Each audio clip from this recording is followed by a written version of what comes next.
Le programme RESET est un programme qui vise donc à permettre d'enseigner la question des sciences et des techniques dans une perspective de genre.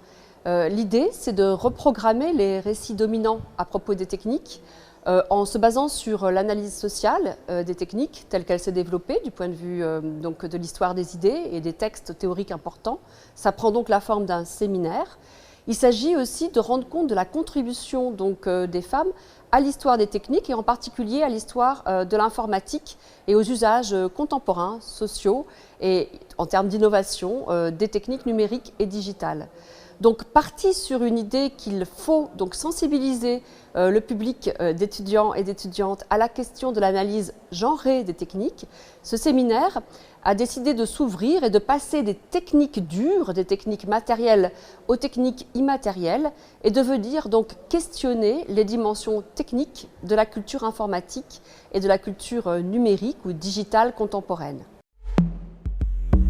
Concrètement, comment ça marche? Il y a donc, comme je l'ai évoqué, une partie théorique, une série de lectures de textes importants en études sociales des techniques comme en histoire et en sociologie féministe du digital ou en critique féministe des techniques.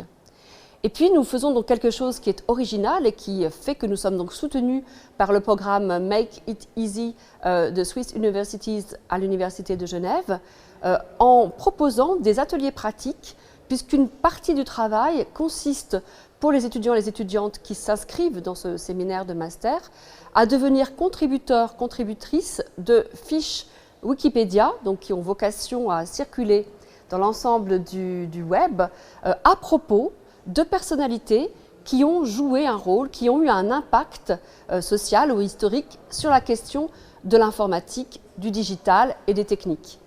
Il s'agit donc de prendre conscience du fait que Wikipédia peut être genré, il y a un gender gap, il y a un déficit de contribution à propos des femmes sur Wikipédia, l'encyclopédie universelle en ligne, libre, ouverte, mais aussi il y a un déficit de contributrices. Donc l'idée c'est de rendre nos étudiantes en fait d'actives contributrices, qu'elles ne soient pas donc effrayées par l'édition en ligne, par les savoirs techniques qu'il faut développer pour apprendre à devenir auteur sur Wikipédia.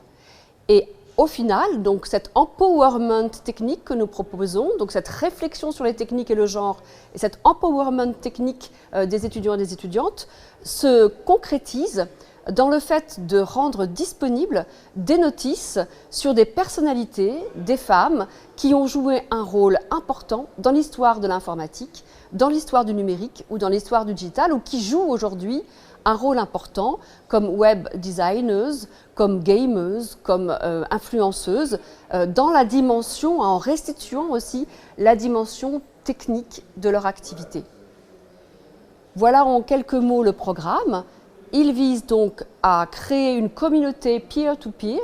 On apprend en mobilisant l'association Les 100 pages, qui est donc une association qui a comme mission de genrer Wikipédia et qui a tout un savoir-faire technique et professionnel pour apprendre aux étudiantes à être capables de devenir contributrices sur Wikipédia. Et donc dans ce partenariat, on a une partie d'apprentissage par les pairs, apprentissage in situ, avec donc tout un suivi le long de l'enseignement qui permet de devenir auteur, contributeur, contributrice et de voir son travail finalement reconnu par la communauté, validé par la communauté et diffusé d'une façon qui va bien au-delà du cours puisque nous avons donc potentiellement des milliers, des centaines de milliers de lecteurs et de lectrices de la notice sur le web. Wikipédia, c'est une encyclopédie qui aspire à présenter de façon libre l'ensemble du savoir humain. Et c'est un savoir qui, pour l'instant, est extrêmement masculin. D'une part, parce que les sources que nous utilisons proviennent essentiellement d'auteurs hommes. D'autre part, parce que la communauté de Wikipédia est extrêmement masculine et pourrait donc être entachée de biais liés à ce genre. Et également parce que les articles que nous écrivons, qui reflètent les sources, sont essentiellement des articles sur les hommes. 19% des articles de Wikipédia concernent des femmes uniquement.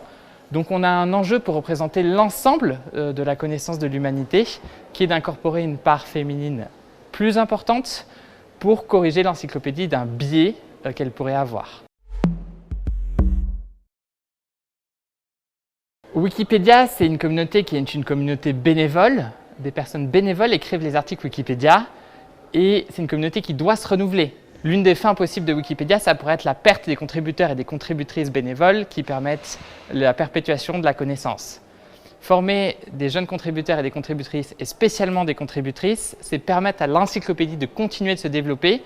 Former des contributrices, c'est également permettre de corriger le biais de genre.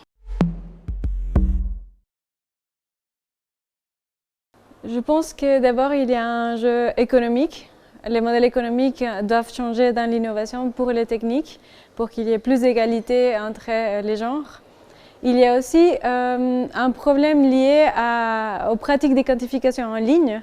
Aujourd'hui, il y a de nouvelles mesures sur les plateformes qui nous apprennent à être attractives, à être performants. Et ça devient donc des conventions pour la société qu'on doit ouvrir, analyser, déconstruire et puis s'approprier d'elles d'une nouvelle manière.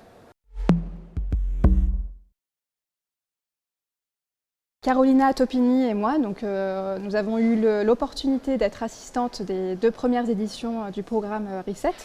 Et c'est un travail en fait, qui nous a apporté non seulement des connaissances et compétences empiriques et techniques, mais nous a aussi ouvert un monde qu'on connaît finalement très peu, celui de l'activisme wikipédien, et nous a permis en fait de devenir des contributrices wikipédiennes, notamment en assistant à des ateliers d'initiation à l'édition en ligne avec les 100 pages.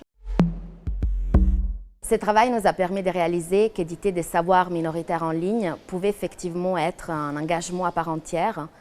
Nous avons pris conscience des rouages internes à ces mondes, des résistances que les contributrices wikipédiennes peuvent parfois rencontrer, mais également de la passion, de l'énergie, de l'engagement que ça demande et de la satisfaction qu'il procure enfin quand un notice est validé par la communauté et publié en ligne.